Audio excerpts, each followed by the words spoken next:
ও doctor, তুমি কত শত পাশ করে এসেছো বিলেত ঘুরে, তোমার আছে ক্লিনিকার চেম্বার। ও ডাক্তার, ডাক্তার মানুষে তো মানুষ নয়, আমাদের চোখে সে তো ভগবান। কসাই আর ডাক্তার একই তো নয়, কিন্তু দুটোই আজ প্রফেশন। কসাই জবাই করে প্রকাশ্য দিবালকে, তোমার আছে ক্লিনিকার চেম্বার।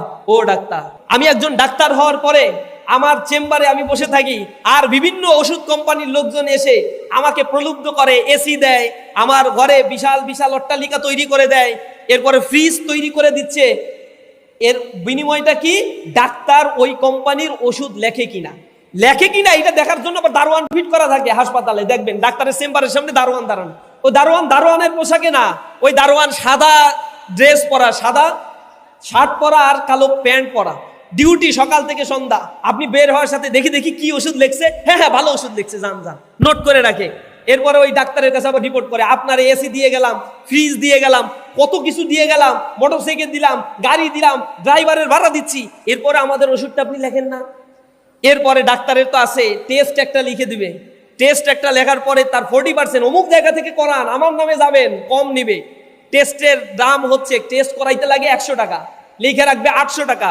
ডাক্তারের কাছ থেকে আসছেন এই জন্য 20% ছাড়, এই 20% ছাড়ে হচ্ছে 600 টাকা।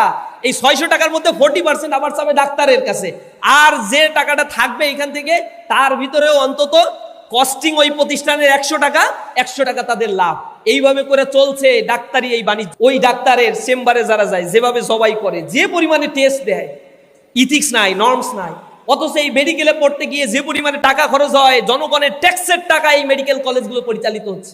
একজন ডাক্তারও বলে না আমি আমার জীবনে অন্তত সপ্তাহে একদিন ফ্রি চিকিৎসা দিব, এই জনগণের জন্য আমি খেদমত করব, যাদের ট্যাক্সের টাকা আমি পড়াশোনা করেছি। মেধা ছিল, সততা নাই, দেশপ্রেম নাই, দেশকে নিয়ে ভাবে না, আগামীর প্রজন্মকে নিয়ে ভাবে না, তরুণ প্রজন্মকে নিয়ে ভাবে না। ইনসাফের বাংলাদেশ কিভাবে